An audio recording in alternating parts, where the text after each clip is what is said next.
మోహిని ఏకాదశి రోజున ఈ కథను చదవండి.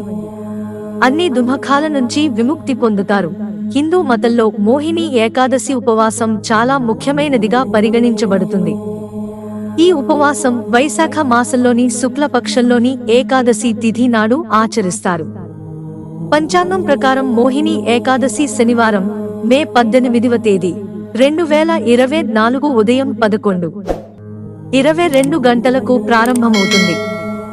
మే 19, 2024న మధ్యాహ్నం 1:50 గంటలకు ముగుస్తుంది.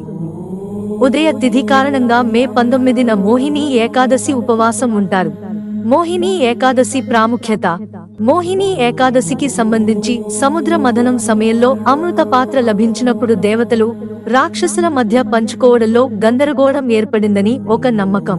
దేవతల కంటే రాక్షసులు ఎక్కువ శక్తిమంతులు కావడంతో రాక్షసులు దేవతలను ఆక్రమించడం ప్రారంభించారు. ఆ తర్వాత దేవతలందరూ విష్ణువును రక్షించమని అభ్యర్థించగా విష్ణువు మోహిని రూపాన్ని ధరించి రాక్షసులను తన భ్రమలో చిక్కుకునే విధంగా చేసుకుని దేవతలకు అమృతాన్ని తాగడానికి ఇచ్చాడు. దీని ద్వారా దేవతలందరూ అమరత్వాన్ని పొందారు. అందుకే ఈ ఏకాదశిని మోహిని ఏకాదశి అంటారు.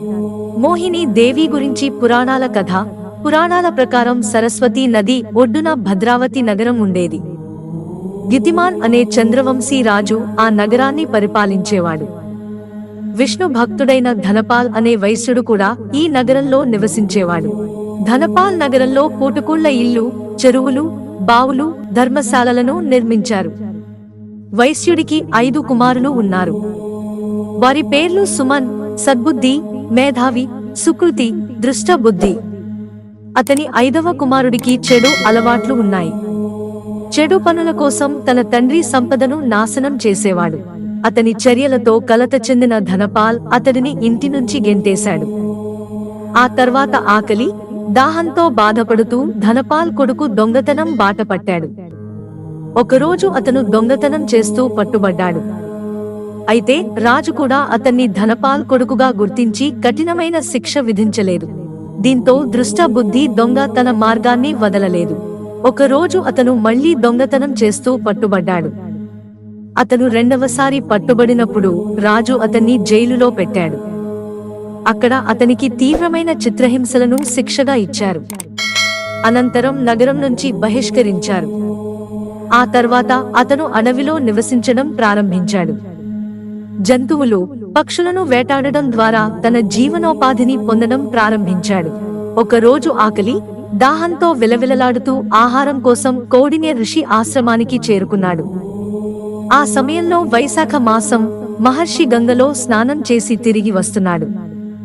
మహర్షి తడి బట్టలు అతనిపై పడటం వల్ల అతనికి కొంత జ్ఞానం వచ్చింది. కౌడిన్య ఋషి మోక్షమార్గాన్ని చూపాడు. దీంతో కౌడిన్య మహర్షికి చేతులు జోడించి, ఓ మహర్షి, నా జీవితంలో ఎన్నో పాపాలు చేశాను. ఈ పాపాలన్నీ పోగొట్టుకోవడానికి ఏదైనా పరిష్కారం చెప్పండి. మహర్షి సంతోషించి మోహిని ఏకాదశి రోజున ఉపవాసం ఉండమని కోరాడు. దీని వలన సమస్త పాపాలు నశిస్తాయి. ఆ తర్వాత నియమ నిష్టల ప్రకారం ఉపవాసం చేశాడు.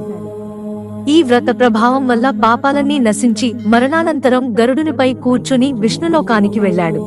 ఈ వ్రతం పాటించడం వల్ల రుణానుబంధం ముగుస్తుంది. ఇంతకంటే మంచి ఉపవాసం లేదు. ఈ కథ చెప్పడం వల్ల, వినడం వల్ల 1000 గోవులను దానం చేసిన సమానమైన పుణ్యఫలం లభిస్తుంది. మిత్రులారా, ఛానల్ సబ్స్క్రైబ్ చేసుకోవడం మర్చిపోకండి. ధన్యవాదాలు.